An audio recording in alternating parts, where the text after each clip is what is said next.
Russia's war in Ukraine is damaging the country in almost every possible way.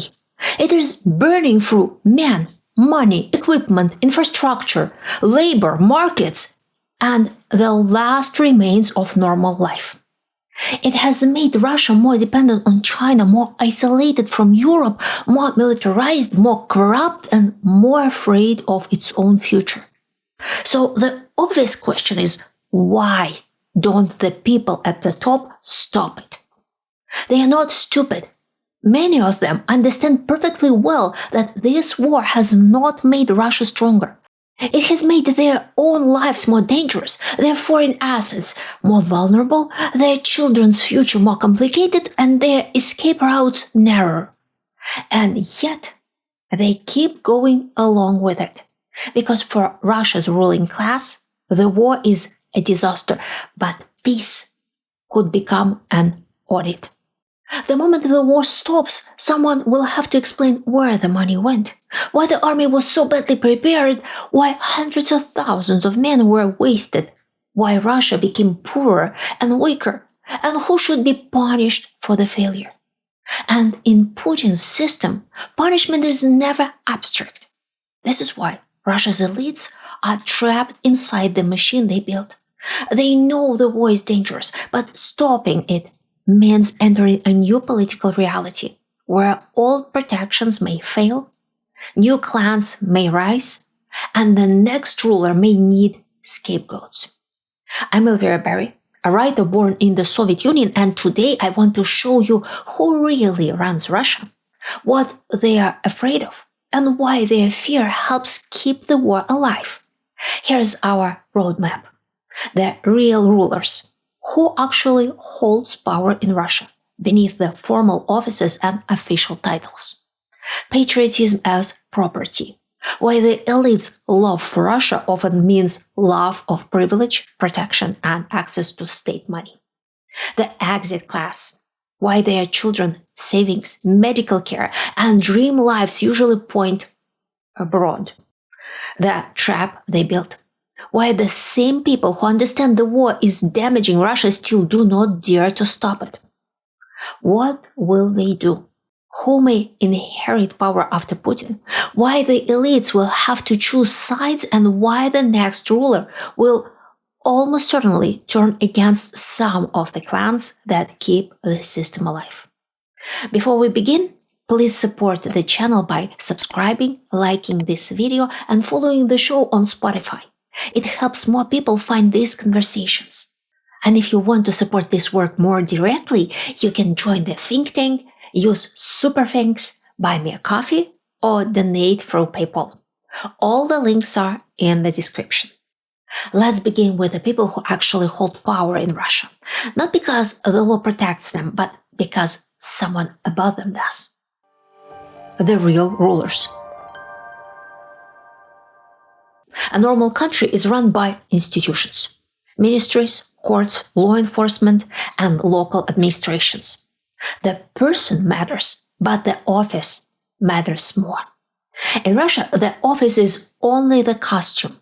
The real power sits underneath it, with people who are part of the informal network that controls money, violence, paperwork, and access.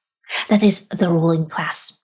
It includes ministries, governors, generals, judges, security officers, state bankers, defense contractors, and the businessmen attached to them.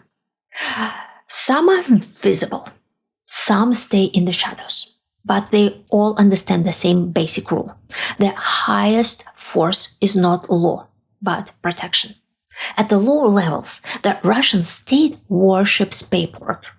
A school principal, a doctor, a local clerk, a police investigator, all of them are buried under endless reports they need to file. They are terrified of missing the right line. But the higher you climb, the less paperwork matters. A powerful person can bend a rule, ignore it, or have a new rule written for him. The same law that crushes an ordinary citizen can suddenly become invisible around someone with the right patron. This creates the strange Russian double world. Endless paperwork below, selective lawlessness above. This selective protection applies to the person as long as they remain useful to their seniors. The Russian state looks modern on the surface, but underneath it runs on feudal logic. Power depends on protection. A judge, a governor, or a security officer is never simply doing their job. Each of them sits inside a feeding chain. Someone helped them rise, and now expects loyalty, money, favors, silence, or services in return. This is why corruption in Russia is a social fabric. A person receives an office that gives access to money. They can keep some of that money after they send a certain amount upward. In exchange, they receive protection. If they are attacked, someone can make the problem disappear. If they are useful, they may be allowed to become rich far beyond their salary. But if their protector weakens, the same files that were ignored for years can suddenly become a criminal case. Take Yelena Khakhaleva, the former judge from Krasnodar, whom Russian media nicknamed the Golden Judge. Her story became famous in 2017 after videos appeared from her daughter's lavish wedding. There were pop stars, expensive decorations, and the kind of luxury that looks strange when the mother of the bride is a regional judge. In a normal system, that would be the beginning of a serious investigation. In Russia, it was mostly the beginning of a media scandal. For years, Khakhaleva was not just a judge. She was part of a local judicial network. According to Russian reporting, she and her sister were connected to powerful figures in the Krasnodar court system and allegedly enjoyed the protection of senior judicial officials. That is the point. A judge in this system doesn't simply interpret the law. A judge can become a gatekeeper for property, business disputes, land, taxes, and criminal cases. Then the protection stopped working. The same state that had tolerated the obvious signs of wealth for years suddenly discovered everything. Missed workdays, allegedly false records, unexplained assets, land schemes, relatives, companies, properties. In 2020, Khakhaleva lost her judicial status. In 2022, she was arrested in absentia. In 2025, she was detained in Baku while reportedly trying to fly to Dubai. Azerbaijan later refused to extradite her, and by 2026, she was reported to be living in Tbilisi. Meanwhile, Russian courts moved against the family assets. In 2026, property connected to Khakhaleva, her relatives, and affiliated people was ordered into state ownership. Dozens of land plots, nearly 100 buildings and premises, company shares, and millions of rubles.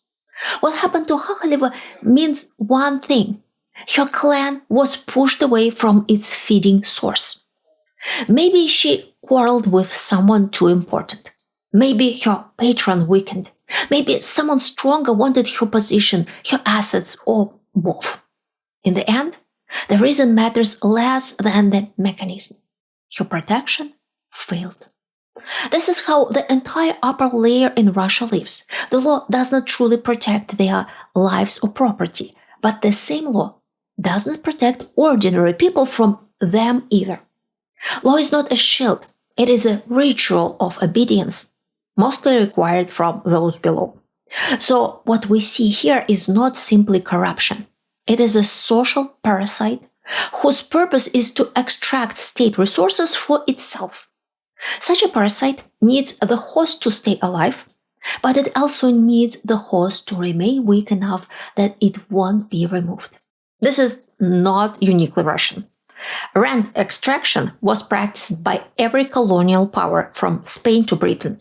The difference is that other European empires usually directed this machine outward toward conquered peoples. The Russian elite has spent centuries colonizing its own population and calling it patriotism.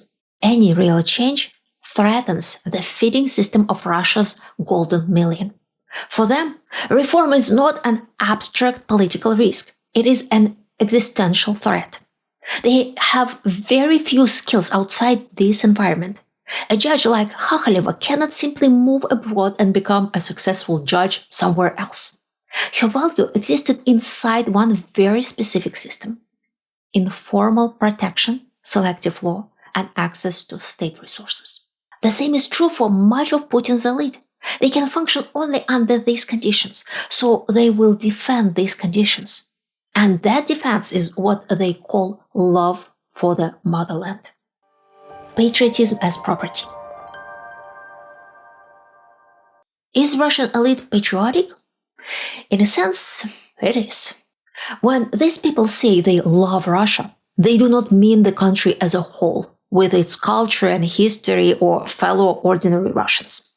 What they truly love is the upper layer of Russia, the place where their privilege and wealth live. The easiest mistake is to imagine these people as hypocrites who secretly know the truth but keep telling lies in public. Some do, but many have trained themselves into a more comfortable belief. They believe that Russia equals their own position inside Russia. If their power grows, Russia is strong. If they get a bigger budget, Russia is defended. If their enemies are crushed, Russia is safe. This is how a ruling class slowly appoints itself as the country. Look at the Russian defense sector. Publicly, it speaks the language of sacrifice, patriotism, and service. In reality, it became one of the richest feeding zones in the entire state. Take Timur Ivanov, the former deputy defense minister.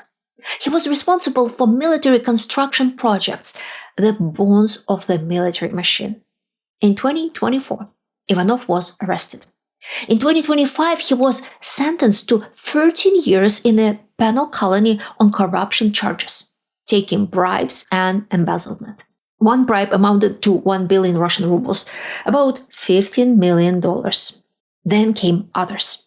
In 2026, Ruslan Tsalikov, another former deputy defense minister and a longtime associate of Sergei Shoigu, was charged with embezzlement, money laundering, and bribe taking. All this happened around the ministry responsible for a war that was killing Russian soldiers by the thousands, every single day. From the point of view of a normal citizen, stealing from defense spending during a war is treason. But from inside the Russian elite, it looks like routine distribution. The soldiers dying in the trenches are not part of the Russia they love, so they have no reason to care. But what about their personal safety? By stealing from Russia's defense, aren't they putting themselves and their families in danger? The Russian elites don't see it this way.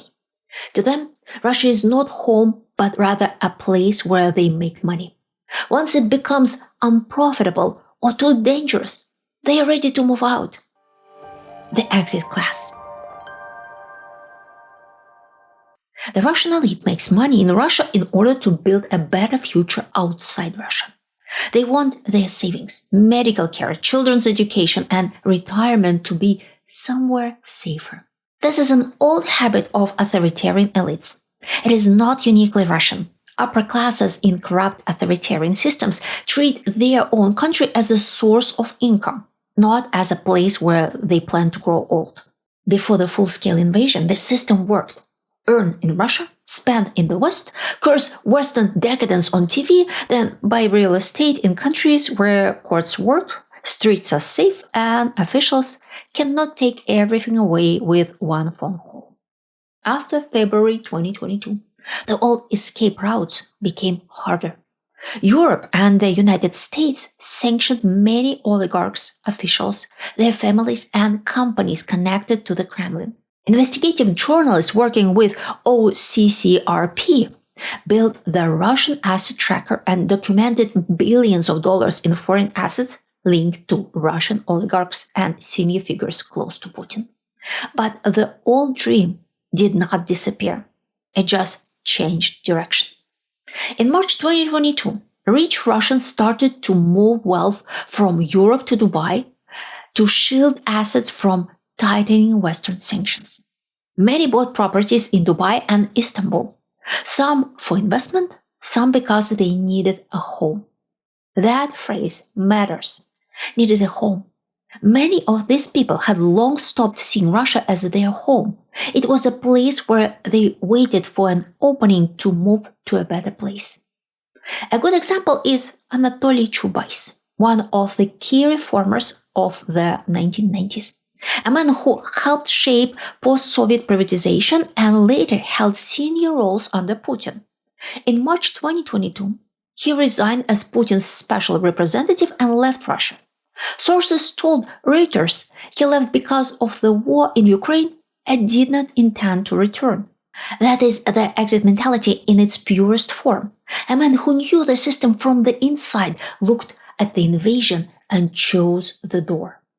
Most insiders did not, because leaving is not simple when your money and status are still tied to the machine.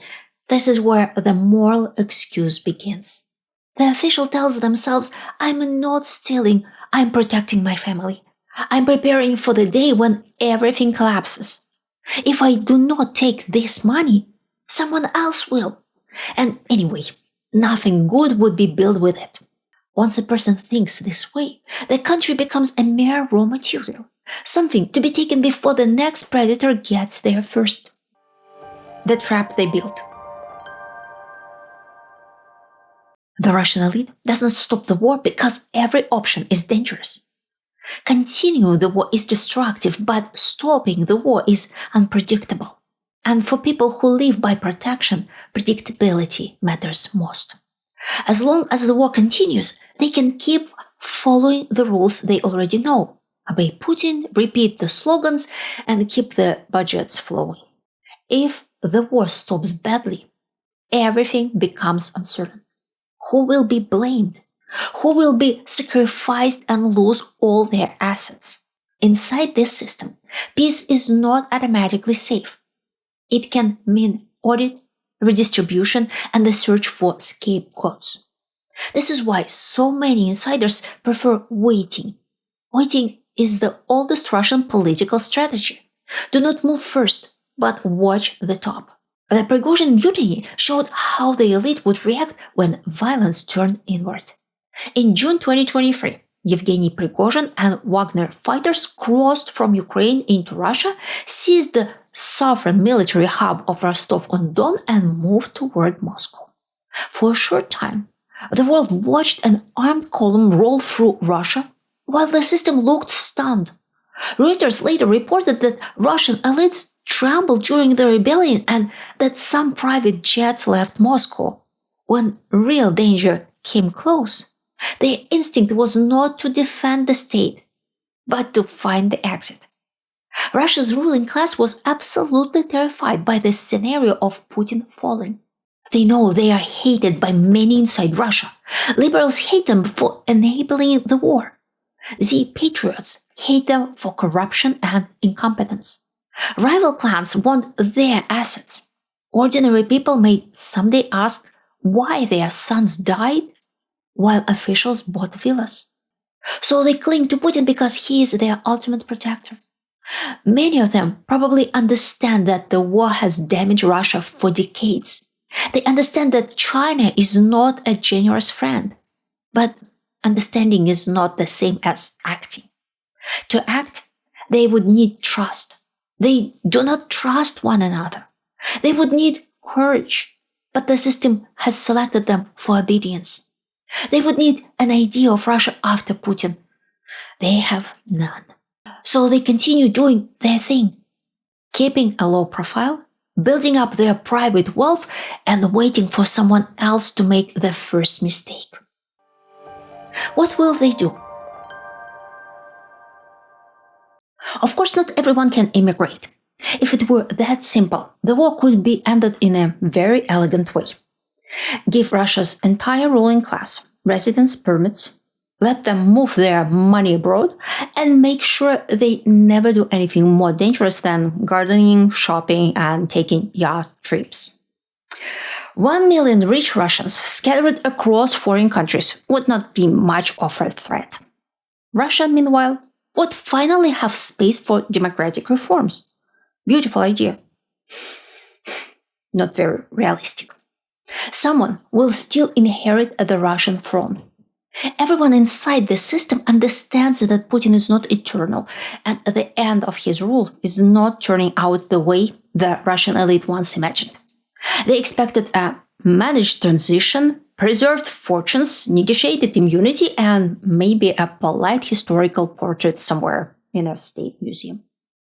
Instead, they are looking at war, sanctions, criminal liability, frozen assets, angry soldiers, angry liberals, angry patriots, and a country full of people looking for someone to blame. And someone will have to be blamed. That is the first job of the next ruler.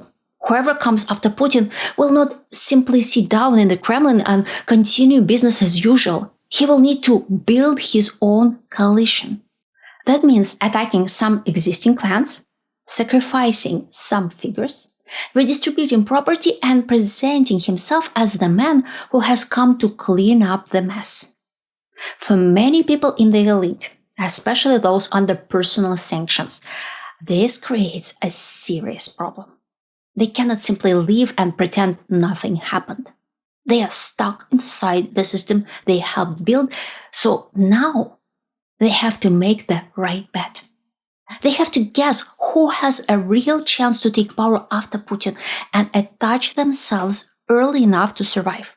Sociologist Konstantin Gaza has named 3 realistic contenders: Moscow Mayor Sergei Sobyanin, Prime Minister Mikhail Mishustin, and Sergei Kiriyenko, the first deputy head of the presidential administration. This does not mean one of them will definitely become president. Russian succession is not an election campaign. It is a struggle among clans, security services, bureaucratic groups, financial interests, and people who know too much about one another. But these 3 names make sense because the next ruler will need a very specific package of qualities. He must look respectable enough for negotiations. He must not be too old. He must have a reputation as someone who can solve practical problems. And he must not be so publicly stained by the worst crimes of the war that no one in the West can talk to him. Of course, everyone in the system is stained by something. At the very least, by corruption. But by the standards of the current Russian elite, corruption is almost a parking ticket. Sobyanin has spent years building the image of the mayor who turned Moscow into a showcase. Clean streets, parks, metro stations, digital services, polished sidewalks. The capital as a model of administrative competence. Mishustin has a different image. He is not charismatic, and that may be his advantage. He looks like a severe but not insane manager, a man who does not write historical manifestos, does not scream about sacred wars, and does not seem personally hungry for apocalypse. He is also prime minister, which matters. If the president leaves suddenly, power formally moves to him, at least temporarily. Kiriyenko is the most flexible of the 3. His main talent is adaptation. In the 1990s, he was a young technocrat. Under Putin, he became a manager of domestic politics, elections, propaganda, occupied territories, youth projects, and ideological control. Kiriyenko can be almost anything the moment requires. Everyone else has problems. Some potential figures have no real resources. Some have no political weight. Some are too toxic. Some look impossible to negotiate with. Some would terrify too many clans at once.